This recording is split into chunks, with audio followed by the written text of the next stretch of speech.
Bonjour à tous et toutes, bienvenue dans Quelques minutes pour. Quelques minutes pour, c'est l'émission que je fais une fois par semaine pour vous parler d'une œuvre que j'ai vue ou que j'ai lue. Que la lueur de cette braise me conduise jusqu'à ces hommes dont je suis en quête. Guide mes pas jusqu'à ce que je les trouve et que je les tue. Abidja Fowler. À ma naissance, il faisait partie des 4 seuls hommes blancs au Japon. L'un d'entre eux a enlevé ma mère et a fait de moi un monstre. Blue Eye Samurai est une série Netflix d'animation 3D qui nous raconte l'histoire de vengeance de Mizu, jeune ronin sans mêlée entre une japonaise et un homme blanc venu d'Angleterre. Je vais éviter tout spoil pour que vous découvriez la série qui est constituée de 8 épisodes qui font entre 30 minutes et 1 heure. Piquez le code à quelqu'un si vous ne l'avez pas, ça vaut le coup. Je veux pas non plus vous envoyer vers une série dont l'idée qu'elle est absolument géniale sous tous les aspects. Techniquement, dans la forme, je pense qu'elle a de très grosses qualités que je vais décrire plus loin. Mais au niveau de l'écriture, disons que je n'ai pas été surpris, à aucun moment. Tous les twists sont très prévisibles et pour cause ils reprennent en grande partie les clichés des histoires de vengeance, des histoires de samouraï plus généralement. Je ne sais pas si j'ai trop regardé de Kobayashi ou de Kurosawa, des réalisateurs qui ont fait beaucoup de films de samouraï, mais je trouve le scénar trop cliché, il n'y a pas de passages qui m'ont surpris. Mais si vous n'êtes pas familier de ce genre d'histoire, honnêtement Blue Eye Samurai est sans doute une excellente porte d'entrée. Pour continuer sur l'écriture, je vais quand même en dire du bien au niveau des thématiques qui sont, là encore, pas d'une grande originalité, mais qui sont quand même très riches. Il y a par exemple tout un message sur le handicap, pas mal de personnages sont handicapés dans l'histoire. Pour Mizu, il s'agit par exemple de ses yeux qui le font passer pour un monstre auprès des japonais. Handicap mis en parallèle avec Ringo né sans main, ou encore le forgeron aveugle. C'est une thématique pour le coup qui est très subtilement évoquée et qui fait également le lien avec d'autres. La misogynie, le racisme sont des handicaps pour nos héros qui vont devoir surmonter afin de s'accomplir.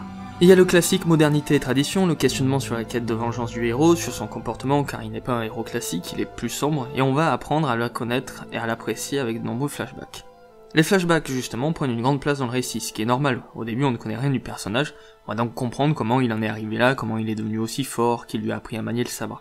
Et les flashbacks sont toujours très touchants. On s'attache vraiment au personnage de Mizu. Et en plus de ça, il est très bien intégré à la narration. Un exemple qui ne spoil pas, on le voit à un moment utiliser un sabre dans le présent, puis lorsqu'un coup est donné, on le voit s'entraîner dans le passé en utilisant le même geste. C'est pour les transitions un peu classiques, mais il y a par exemple un épisode mis en parallèle avec une récitation de poèmes, et un jeu de marionnettes qui nous fait nous demander qui joue quel rôle dans cette pièce de marionnettes, en plus d'être l'occasion de mise en scène qui sortent un peu de l'ordinaire. En parlant de mise en scène qui sort de l'ordinaire, je suis désolé mais il faut que j'en parle. Dans le premier épisode, il y a une scène de training montage, qui utilise une musique un peu trop cliché.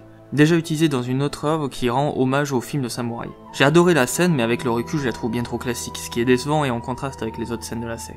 Les sonorités utilisent bien sûr des instruments classiques de la culture japonaise et permettent des scènes de tension parfaites, rappelant souvent des musiques de films de samouraï, mais également de western, parfait pour la tension et une histoire de vengeance. De toute façon, les liens entre les deux genres sont très importants.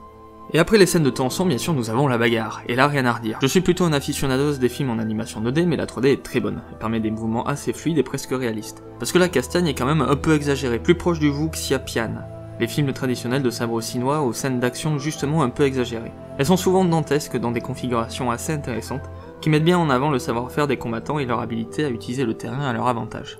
Le tout en étant très fluide, un peu gore par moment, mais toujours jouissif. Ils sont vraiment fait plaisir à ce niveau-là, il y a toujours une nouvelle idée, quelque chose qui relance l'action ou qui la fait changer. Ces scènes d'action sont donc vraiment un petit bonbon pour les yeux et permettent au récit de garder en rythme assez intense. On ne s'ennuie jamais dans Blue Eye Samurai. On a toujours quelque chose à comprendre de la mentalité de l'époque que la série essaie de nous faire approcher. Notamment au niveau de la sexualité qui est très présente. Peut-être un peu trop même, mais elle est rarement gratuite. Visuellement, les scènes hors combat sont très belles également, des palettes de couleurs variées, souvent bleutées, pour rappeler le personnage principal, mais qui font très peinture par moments. Il y a une sorte de self-shading qui ressemble un peu à ce qu'on trouve dans les derniers Zelda qui enlèvent quelque peu les textures, mais qui nous font gagner en aplat de couleurs, en beauté visuelle. Les contrastes permettent de mettre en avant les personnages. Les décors pourraient être des fonds d'écran d'ordinateur tellement ils sont léchés. Mais surtout, au-delà de la forme, Blue Eye Samurai nous questionne sur la violence, notre volonté en tant que spectateur d'en voir, un peu comme le fait Tarantino dans ses films. Oui, voir de la violence, c'est cool, oui, Mizu tue souvent des connards, mais est-ce que la vengeance va soigner le mal qui le ronge ? Et est-ce la solution, et ne se crée-t-il pas sa propre cage en faisant cela? Une des thématiques de la série, que je n'ai pas abordée, est la notion de destin. Certains sont destinés à régner, d'autres à être des démons, mais c'est quelque chose que l'on peut décider de changer, il suffit pour cela de prendre les bonnes décisions. Bref, si vous ne l'avez pas encore vu, foncez voir Blue Eye Samurai, vous ne le regretterez pas. Et surtout, si vous n'êtes pas familier du cinéma asiatique de samouraï, ce sera une très bonne porte d'entrée. Merci à vous pour ces quelques minutes, abonnez-vous, partagez, et je vous dis à la semaine prochaine.